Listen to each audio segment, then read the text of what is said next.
Je suis Véronique Cardy et j'ai la chance de diriger les éditions Lattès. Alors, si j'avais des conseils à adresser à ceux qui veulent publier un livre, je commencerais quand même par ce paradoxe qui est que de plus en plus de gens veulent écrire et de moins en moins de gens lisent. Parce qu'il faut avoir conscience effectivement de cette désaffection par rapport à la lecture. Les derniers chiffres du CNL pointaient 4 points de moins sur la proportion de lecteurs en France pour atteindre son niveau le plus bas depuis 10 ans.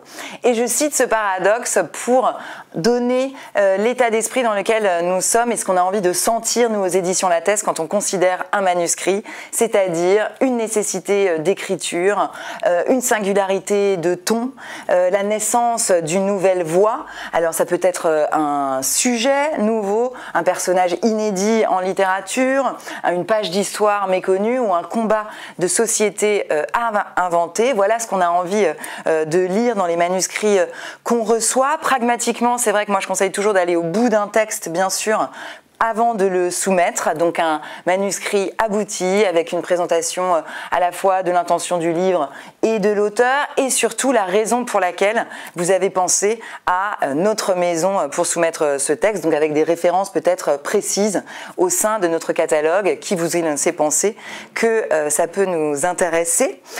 Et l'autre paradoxe que je voulais évoquer à l'heure bien sûr de l'intelligence artificielle qui peut tenter les aspirants auteurs, c'est ce paradoxe du tapis roulant qu'a formalisé Marion Carré dans un essai qu'on vient de publier. L'intelligence artificielle, c'est ce tapis roulant, c'est-à-dire c'est ce qui nous fait avancer plus vite, mais attention, qui nous fait aussi avancer tous dans la même direction. Donc l'intelligence artificielle, effectivement, elle peut vous rendre plus productif, aller plus vite, mais peut-être pas plus créatif, et surtout elle vous rend plus prédictif puisqu'elle se fonde sur les données de ce qui a déjà existé. Donc mon conseil à l'heure de l'intelligence artificielle pour vaincre l'uniformisation de tous les manuscrits éventuels, c'est de prendre ce tapis roulant et d'en faire un tapis de course, de prendre le contre-pied de ce qu'éventuellement cette intelligence artificielle elle vous conseillera, d'aller à contre-courant.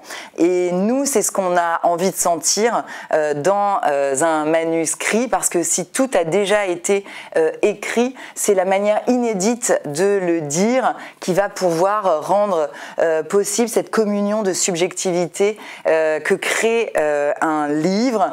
Donc j'espère, en tout cas nous, c'est ce qui nous fait nous lever le matin et aller le sourire aux lèvres au 17 rue Jacob où siègent les éditions Lattès, ou peut-être nous lirons ceux qui m'écoutent.